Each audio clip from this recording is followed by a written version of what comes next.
Dalam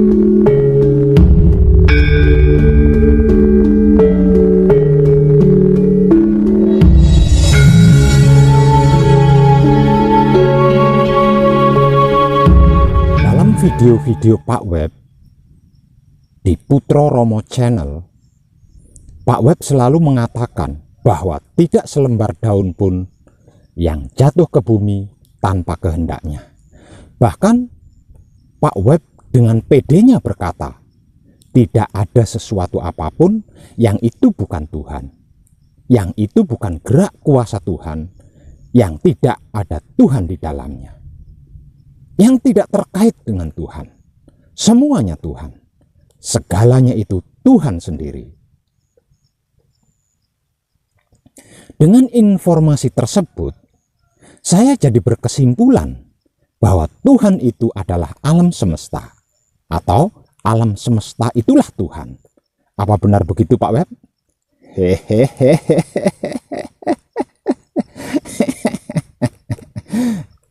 Dan tenang.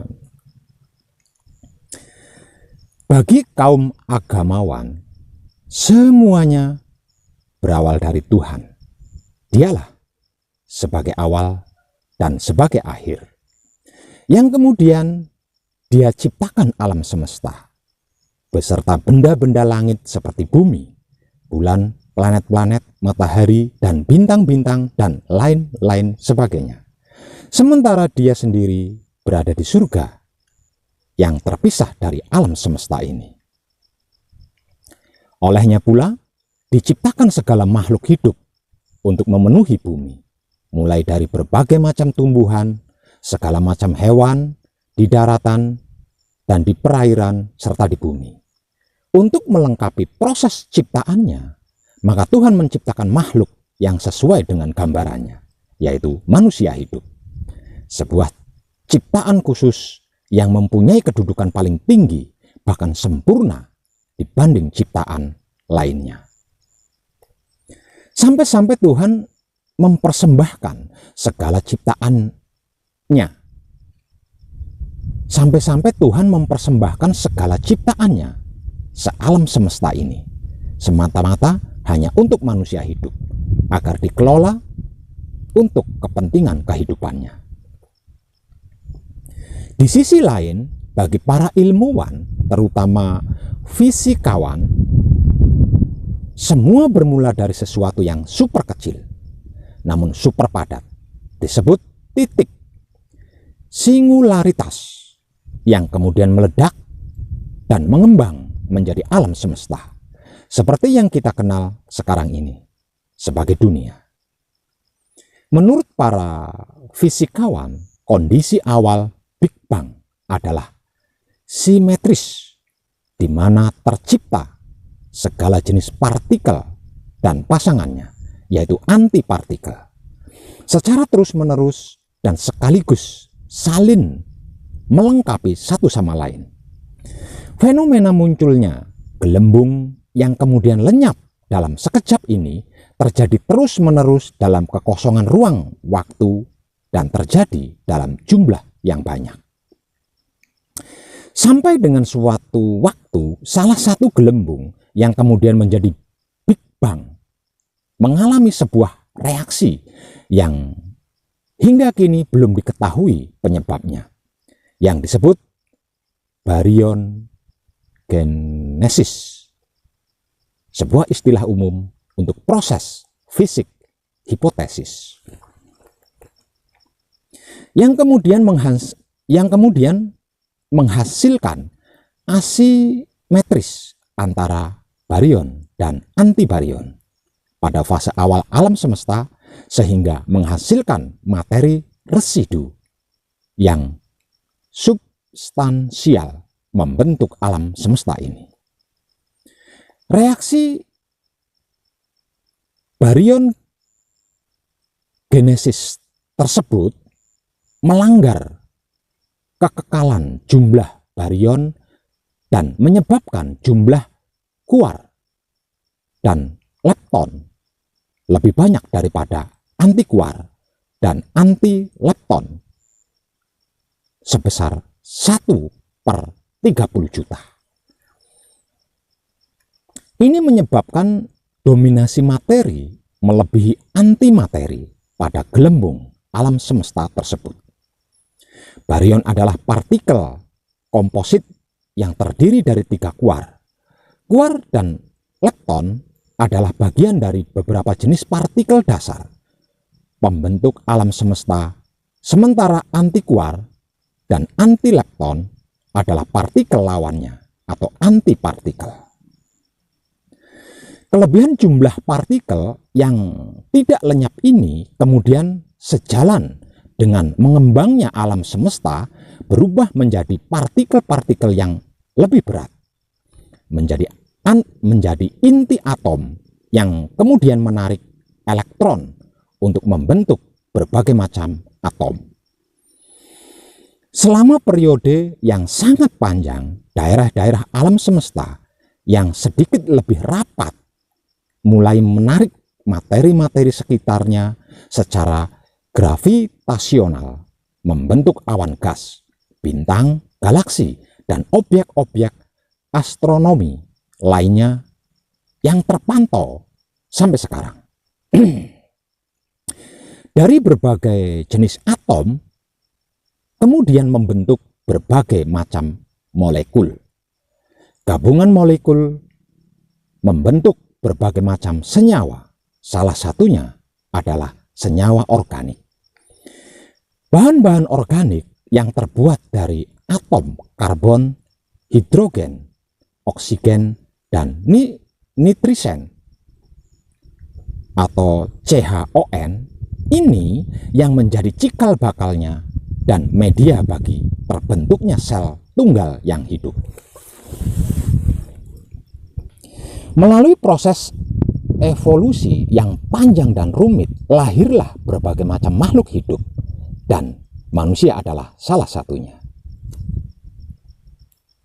Kalau dilihat dari sudut pandang sainsi, maka alam semesta ini muncul begitu saja dari kekosongan ruang waktu atau muncul dari ketiadaan. Sainsi belum bisa menjelaskan lebih jauh dikarenakan hukum-hukum fisika, terutama hukum kuantum, gravitasi tidak bisa diterapkan pada saat alam semesta berumur 10-43 detik. Jadi, kejadian alam semesta pada waktu sebelum 0 detik dan pada saat 0 sampai 10 hingga 30 detik belum bisa dijelaskan sampai sekarang. Jadi, memang ada perbedaan mendasar mengenai cara pandang alam semesta ini antara para agamawan dan dogmanya dengan para fisikawan dengan teori dan eksperimennya. Bahkan keduanya sebenarnya tidak bisa disandingkan untuk diadu kebenarannya. Bagi agamawan sudah jelas bahwa Tuhanlah yang mencipta alam semesta ini dan dia berada di luar ciptaannya. Pandangan dogma seperti ini merupakan sebuah dokumen ilahi yang bersifat final dan tidak boleh diuji atau disanggah oleh siapapun. Manusia hanyalah boleh percaya, meyakini, dan kemudian menerima atau menolak sama sekali dan meninggalkan keyakinan tersebut. Sementara pandangan fisikawan, alam semesta ini terjadi dengan sendirinya. Meski begitu, pandangan ilmuwan terhadap alam semesta adalah seperti karya ilmiah yang bisa dan harus diuji kebenarannya. Kalau karya tersebut ternyata salah, wajib untuk dikoreksi, maka tidak heranlah kalau pengetahuan tentang alam semesta terus mengalami perubahan dan perkembangan dari waktu ke waktunya. Tidak paten seperti agamawan. Meski pandangan antara kaum agamawan dan ilmuwan mengenai Tuhan dan alam semesta ini berbeda dan tidak bisa disatukan, namun sejatinya bisa dibuat jalan tengahnya. Seperti ini misalnya, menurut saya pribadi, jika tentang Tuhan dan semesta alam ini seperti sudut pandang agamawan dan ilmuwan tersebut, berarti alam semesta ini dilahirkan, bukan diciptakan. Iya apa iya? Hayo. Jadi, istilah bahwa alam semesta ini diciptakan tidaklah tepat. Karena sesuatu yang diciptakan, mestilah ada benda-benda sebelumnya sebagai bahan untuk membuat ciptaan tersebut. Misalnya, mobil diciptakan dari bahan yang sudah ada, yaitu besi, kaca, karet, aluminium, dan lain-lain. Begitu juga dengan kertas yang diciptakan dari bahan kayu. Boleh dikata semua barang ciptaan itu selalu berasal dari sesuatu yang sudah ada sebelumnya. Kalau ada sesuatu yang diciptakan dari ketiadaan, maka sesuatu itu disebut dilahirkan, bukan diciptakan. Coba panjenengan pikir. Seperti bayi misalnya, itu tepat dikatakan dilahirkan. Mesti kita tahu proses penciptaan bayi. Namun karena secara pengamatan mata telanjang, bayi keluar dari rahim yang semula kosong, maka kehadiran seorang bayi dapat dikatakan dilahirkan, bukan diciptakan. Begitu juga dengan alam semesta yang menurut sekiense tercipta dari ketiadaan. Maka lebih pas menurut saya jika dikatakan bahwa alam semesta ini dilahirkan, bukan diciptakan. Dan untuk mengadopsi keberadaan Tuhan, maka alam semesta ini bisa dikatakan dilahirkan oleh Tuhan. Alam semesta dilahirkan dari energi Tuhan yang maha besar. Lebih lanjut, bisa dikatakan karena alam semesta lahir dari Tuhan, maka terhubunglah sangat erat dengan Tuhan. Tuhan tidak terpisah dengan alam semesta ini. Bahkan bisa disebut bahwa segala makhluk termasuk manusia adalah bagian dari Tuhan. Konsep Tuhan ada di mana-mana, dan Maha Tahu juga akan lebih mengena dan mudah dipahami. Dan selain itu, menurut pribadi saya lagi nih, dengan memandang bahwa alam semesta adalah Tuhan itu sendiri, maka manusia akan menjadi lebih baik dan lebih peduli kepada sesama dan lingkungan sekitarnya. Dengan memandang bahwa binatang adalah bagian dari Tuhan, maka manusia akan memperlakukan binatang, baik binatang piaraan ataupun ternak, untuk konsumsi dengan lebih baik dan lebih menghargai. Dan jika manusia memandang bahwa pohon di hutan adalah bagian dari Tuhan, katakanlah rambutnya, maka manusia akan menjadi bijak dalam mengelola hutan. Dengan demikian, bencana-bencana banjir, longsor, dan kebakaran akibat hancurnya lingkungan akan bisa dikurangi. Begitu juga jika manusia memandang sesamanya, bukan hanya sekedar ciptaannya, namun sebagai bagian dari Tuhan yang tak terpisahkan. Bisa dikiaskan bahwa manusia adalah bagian tubuh dari seorang manusia yang akan selalu dijaga dan diperhatikan. Tuhan pun demikian. Dia tentu akan selalu menjaga apa yang dilahirkannya dan menjadi bagian darinya. Kita sebagai sesama anggota tubuh Tuhan sepantasnya untuk saling berbuat baik dan saling mencintai, mengasihi, dan menyayangi antar sesama hidup.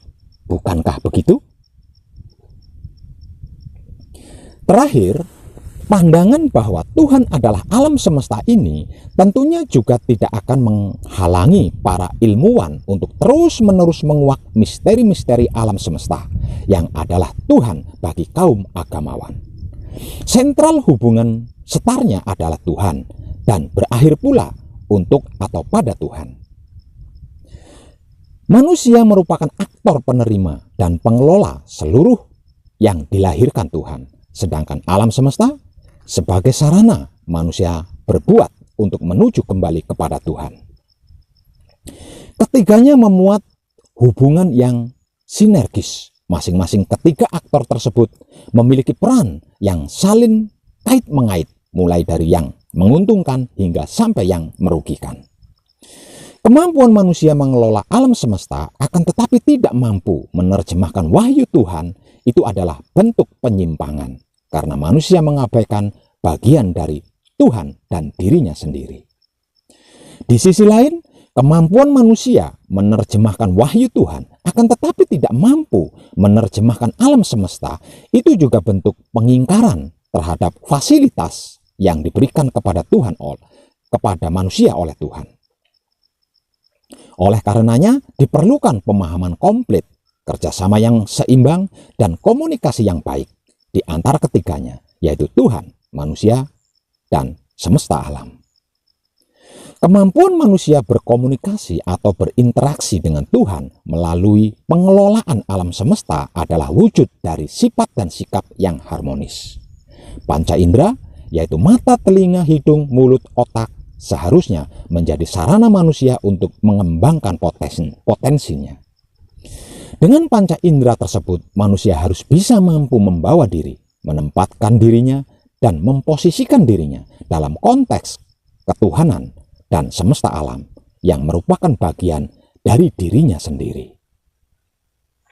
Menjadi percuma bermata kalau tidak bisa melihat dengan baik, percuma bertelinga kalau tidak bisa mendengar dengan baik, percuma berhidung kalau tidak bisa mencium dengan baik, percuma bermulut kalau tidak bisa berucap dengan baik, percuma berotak kalau tidak bisa berpikir dengan baik. Sebelum ada sesuatu apapun itu, yang ada hanya Tuhan. Yang pertama ada hanya Tuhan itu sendiri, tidak ada yang lain. Artinya, ketika Tuhan menjadikan sesuatu, yaitu alam semesta plus seisinya, termasuk manusia di dalamnya, itu bahannya adalah dirinya sendiri. Alatnya pun dirinya sendiri. Apapun itu loh, tanpa terkecuali. Artinya, bukan cuma yang baik-baik saja, atau yang bersih-bersih saja, atau yang indah-indah saja. Bahkan tai ayam sekalipun itu bahannya Tuhan dan alatnya juga Tuhan. Asalnya Tuhan dan kembalinya pun ke Tuhan. Kalau begitu, apakah Tuhan menciptakan sesuatu? Seperti yang sudah saya informasikan di bagian tengah percakapan tadi, Tuhan tidak menciptakan, melainkan melahirkan. Sebab karena sesuatu yang diciptakan mestilah ada benda-benda sebelumnya sebagai bahan untuk membuat ciptaan. Misalnya mobil, diciptakan dari bahan yang sudah ada, yaitu besi, kaca, karet, aluminium, dan lain-lain sebagainya. Begitu juga kertas yang diciptakan dari bahan kayu. Boleh dikata semua barang ciptaan itu selalu berasal dari sesuatu yang sudah ada sebelumnya. Kalau ada sesuatu yang diciptakan dari ketiadaan, maka sesuatu itu disebut dilahirkan, bukan diciptakan. Iya apa iya? Hayo.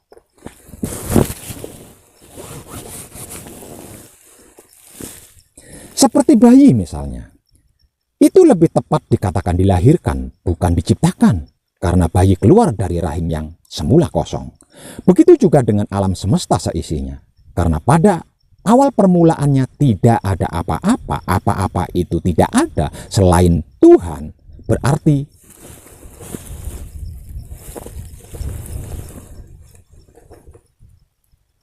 alam semesta plus isinya, termasuk manusia di dalamnya, menurut saya pribadi, lebih pas dikatakan dilahirkan, bukan diciptakan.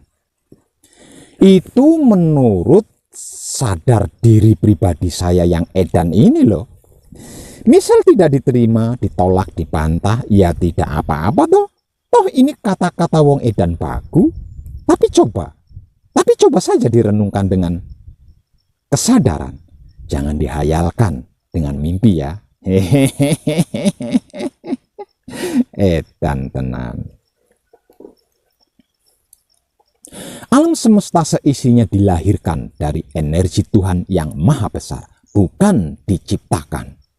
Berarti alam semesta plus isi di dalamnya, baik buruk salah benar, enak tidak enak, manusia, tumbuhan, hewan, jin, batu, gunung, dan lain-lain, bahkan tembelek, maaf, tai ayam maksudnya, itu pun adalah anak Tuhan.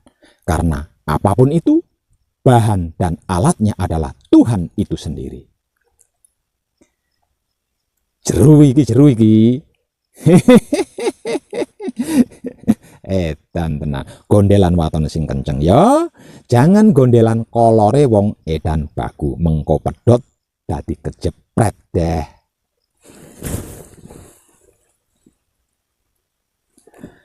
Pak Web, mengapa saya ada dan hidup di dunia ini?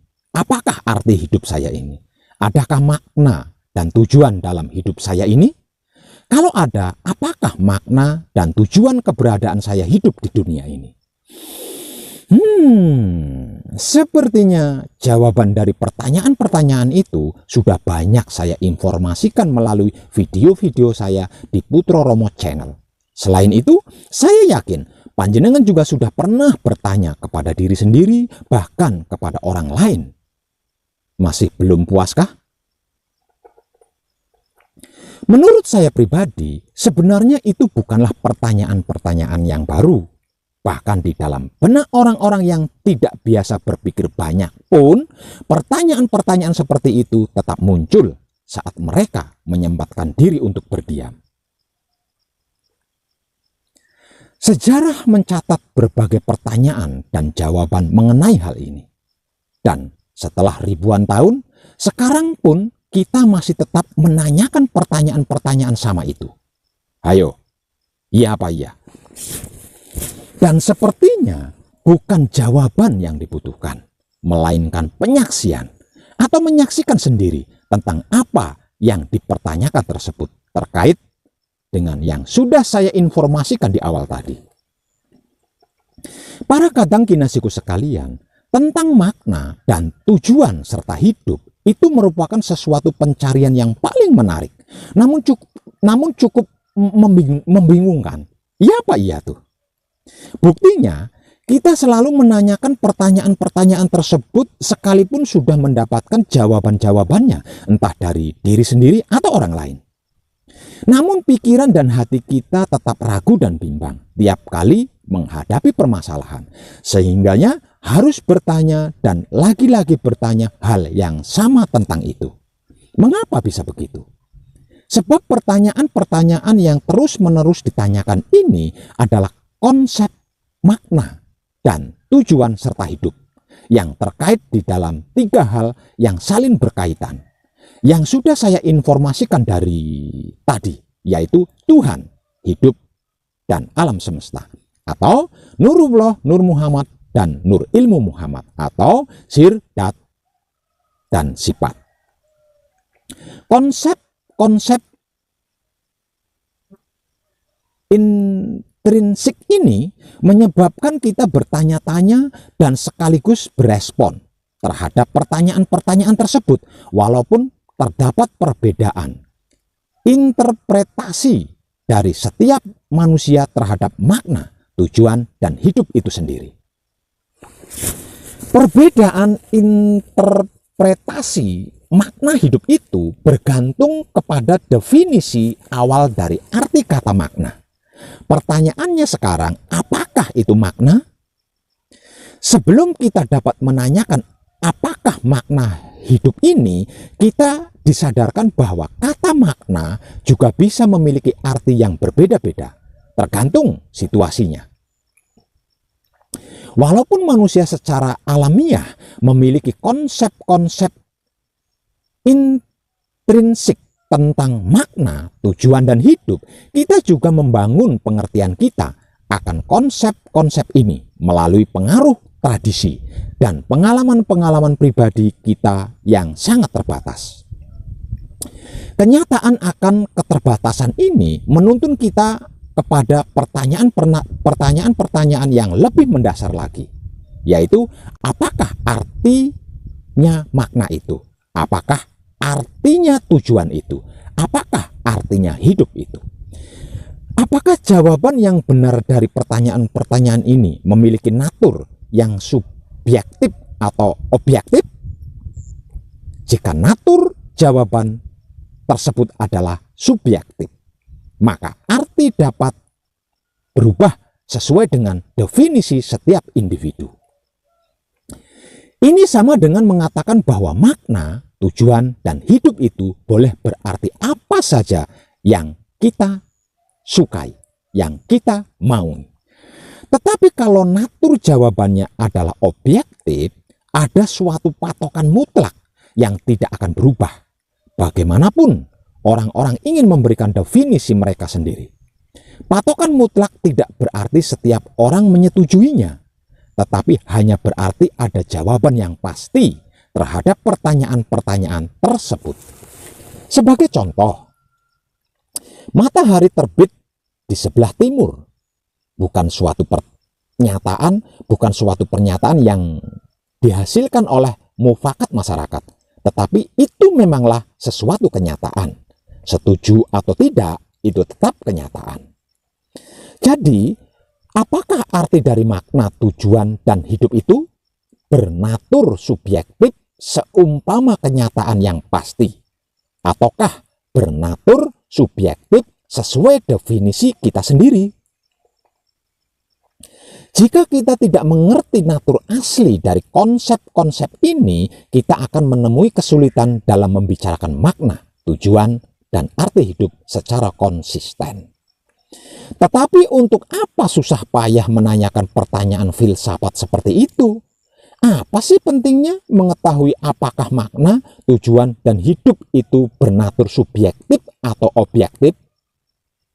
Memang apa salahnya kalau kita memakai definisi yang subjektif untuk menjalani hidup kita sendiri? Para kadang kinasiku sekalian, interpretasi subjektif tentang makna hidup terbagi dalam dua kategori, yaitu interpretasi secara meta naratif atau interpretasi secara keseluruhan dan interpretasi secara gambaran kecil.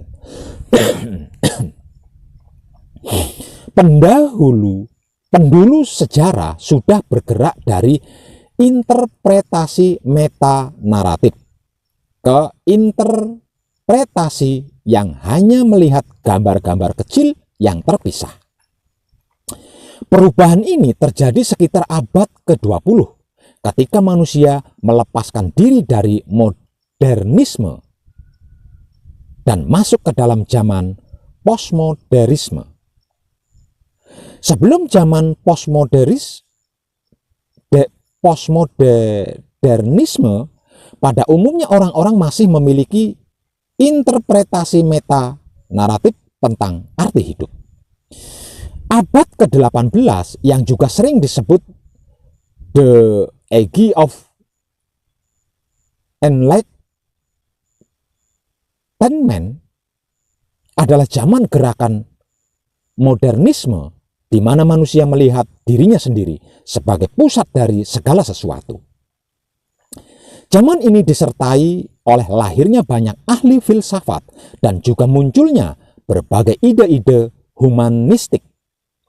Semua filsafat-filsafat ini mencoba memberikan jawaban terhadap segala masalah dan pertanyaan-pertanyaan manusia, terutama pertanyaan tentang mengapa saya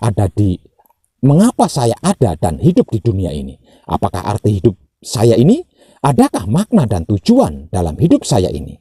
Atau siapa aku? Untuk apa aku? Dan hendak kemana aku? Meskipun filsafat-filsafat itu berbeda-beda, mereka memiliki satu kesamaan, yaitu keyakinan bahwa rasio manusia cukup untuk dan dapat menentukan kebenaran. Bahkan melalui filsafat positivisme, manusia percaya bahwa melalui perkembangan sains dan reason, manusia sanggup mencapai utopia atau dunia impian yang sempurna dengan kekuatan manusia itu sendiri. Akan tetapi, apa yang kita saksikan justru berbeda dari yang diharapkan. Zaman modern diakhiri dengan kejatuhan moral manusia yang begitu menakutkan. Padahal zaman ini awalnya dianggap sebagai zaman yang paling maju dan penuh pengharapan. Kita melihat kolonialisme, kebangkrutan ekonomi, kekejian, Holocaust, dan Perang Dunia I dan II. Semua kekacauan modernisme menyeret manusia ke dalam zaman postmodernisme, di mana kita mulai meragukan segala meta naratif yang ada atau otoritas apapun yang mengaku dapat memberikan kita gambaran hidup secara keseluruhan. Kita tidak lagi percaya akan kemungkinan untuk membangun pengertian, paham dunia, dan realitas secara keseluruhan. Oleh sebab itu, kita mulai melihat ke dalam diri kita sendiri dan mencari arti di dalam hati kita sendiri tentang makna, tujuan, dan hidup. Kemudian kita menginterpretasikan makna, tujuan, dan hidup sebagai hal yang pribadi di dalam dunia kecil rekaan kita sendiri dan memisahkan diri dari sebagian besar dunia ini. Akibatnya, semangat individualisme merajalela sehingga tuntutannya bukan lagi kebenaran, melainkan toleransi. Di-drive oleh Saint-Gis ini, tanpa diragukan muncul beribu-ribu interpretasi tentang arti, makna, tujuan, dan hidup. Salah satu konsep postmodernisme tentang makna, tujuan, dan hidup yang paling populer adalah kebahagiaan atau tentram kalau dalam istilah spiritualnya. Makna, tujuan, dan hidup ditemukan dalam kebahagiaan atau ketentraman, dan makna tujuan hidup adalah mencari kebahagiaan atau ketentraman. Maka setiap orang perlu mencoba untuk hidup sebahagia atau setentram mungkin, mengejar apa saja yang dapat membuatnya merasa bahagia atau tentram. Sekali lagi, kebahagiaan atau tentram yang dimaksud di sini dapat berubah-ubah maknanya, karena konsep postmodernisme tentang kebahagiaan atau ketentraman bukanlah sesuatu yang objektif, melainkan merupakan sesuatu perasaan subjektif yang senantiasa mengalami perubahan serta berbeda dari pribadi ke pribadi lainnya. Ada beberapa faktor umum yang dipercaya dapat membawa kebahagiaan atau ketentraman subjektif yang dimaksud oleh konsep postmodernisme ini. Yang pertama adalah pertumbuhan pribadi seperti karir, kesehatan, pembangunan potensi, dan bakat-bakat pribadi seperti pengejaran kesenangan dan minat pribadi dan lain sebagainya. Faktor yang kedua adalah hubungan yang baik dengan orang lain seperti pernikahan, keluarga, dan persahabatan yang kuat. Seseorang yang memiliki dua elemen ini pada umumnya adalah orang yang bahagia atau tentram menurut definisi postmodernisme.